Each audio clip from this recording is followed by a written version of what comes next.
Hello friends, नमस्ते। मैं हूँ स्मिता, आपकी टैरो एंजल फ्रेंड। बात करेंगे हम नवग्रह और उनका हमारी ज़िंदगी में संबंध, यानी कि उनका हमारी लाइफ से क्या संबंध है, उसके बारे में हम बात करेंगे। अक्सर जब कोई दशा आती है या कोई ग्रह हमारा वीक होता है तो हमें अ, अंगूठी पहनने का या उपाय करने का सलाह दी जाती है।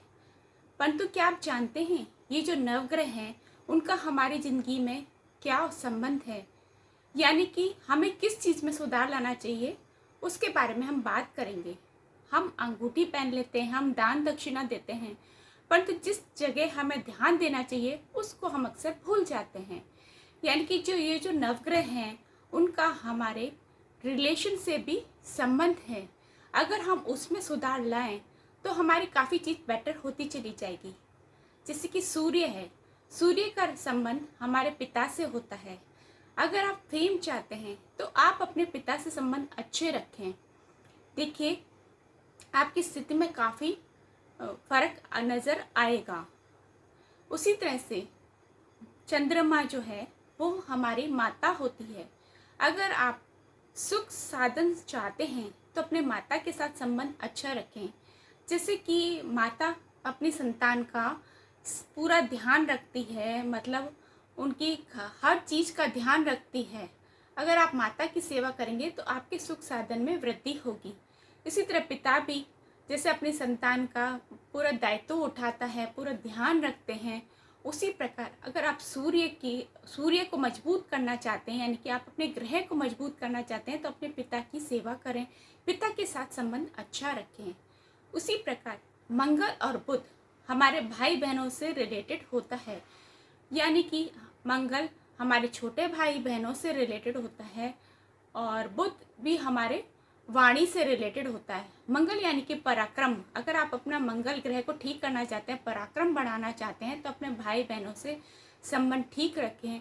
बुध भी, अगर आप बुध को मजबूत करना चाहते हैं तो अपने रिलेटिव से, अपने भाई बहनों से संबंध ठीक रखें।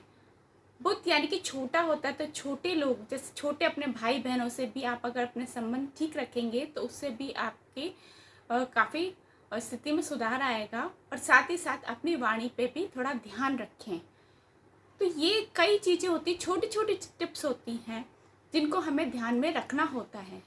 उसी प्रकार अगर हम देखें बृहस्पति यानी कि बड़े लोग, यानी कि बड़ा भाई, बड़े बहन, सलाहकार, हमारे गुरु जो हमें एडवाइस देता है, उनके साथ अगर हम संबंध अच्छे रखते हैं तो उससे हमारा बृहस्पति ग्रह मजबूत होता है।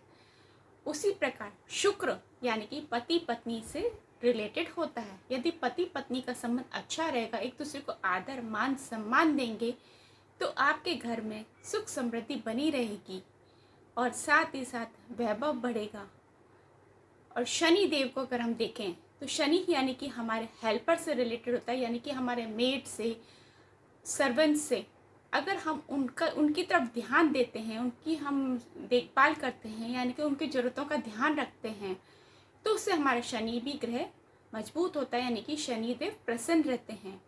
कभी भी कोई भी चीज़ किसी भी इंसान को छोटा बड़ा नहीं समझना चाहिए, क्योंकि मोस्टली हम सबसे ज़्यादा डिपेंड किस पे होते हैं, हम लोग इन्हीं अपने हेल्पर्स पे ज़्यादा डिपेंड होते हैं।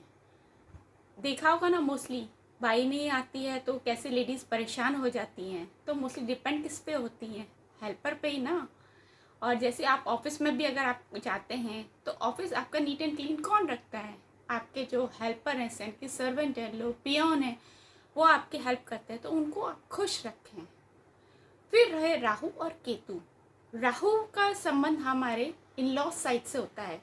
अगर आपके संबंध इन लॉज वालों से अच्छे हैं तो आपका राहु भी अच्छा रहेगा।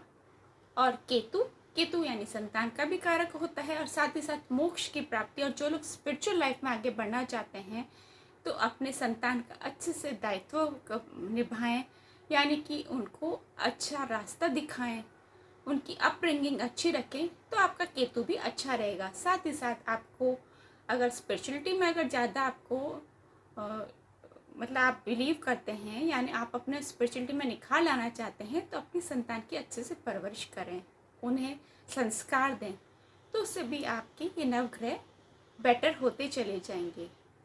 है तो एकदम छोटी सी टिप, परंतु काफ़ी कारागार है। क्योंकि मोस्टली हम क्या होता है, हम बाहरी वर्ल्ड में घूमते रहते हैं, परंतु जो हमारे जो रिलेशन है उन पे हम वर्क करते ही नहीं हैं। तो अगर हम इन चीज़ों पे वर्क करेंगे तो उससे हमारे रिलेशन मजबूत होते चले जाएंगे। चंद्रमा से एक बात मैं और कहना चाहूँगी कि चंद्रमा वाटर से भी रिलेटेड होता है, तो कभी भी पानी को वेस्ट ना करें। और एक और मैं कहना चाहूँगी, जो लोगों की बहुत गंदी आदत होती है, यानी कि गंदे कपड़े को इकट्ठे करते चले जाते हैं और बाद में उनको धोने के लिए रखते हैं, कभी भी ऐसा ना करें। जहाँ तक हो क्लीन रखें, और उससे भी आपका क्या मन पे इफ़ेक्ट पड़ता है। चंद्रमा मन का भी कारक होता है, तो कभी भी घर में गंदे कपड़े ना रखें, उनको क्लीन रखें। तो ये तो थे हमारे नवग्रह के बारे में, यानी कि नवग्रह का हमारे व्यक्तिगत जिंदगी से क्या संबंध है उस बारे में। अगर आपको मेरा वीडियो पसंद आया है तो प्लीज़ इसे लाइक करें, अपने लव्ड वन के साथ शेयर करें, साथ ही साथ मेरे चैनल को सब्सक्राइब करें और बेल आइकन को प्रेस करें, जिससे मेरे वीडियो के जो भी लेटेस्ट अपडेट है उनका नोटिफिकेशन आप तक पहले पहुंच सके। Till then stay tuned, stay blessed, bye bye, take care, नमस्ते।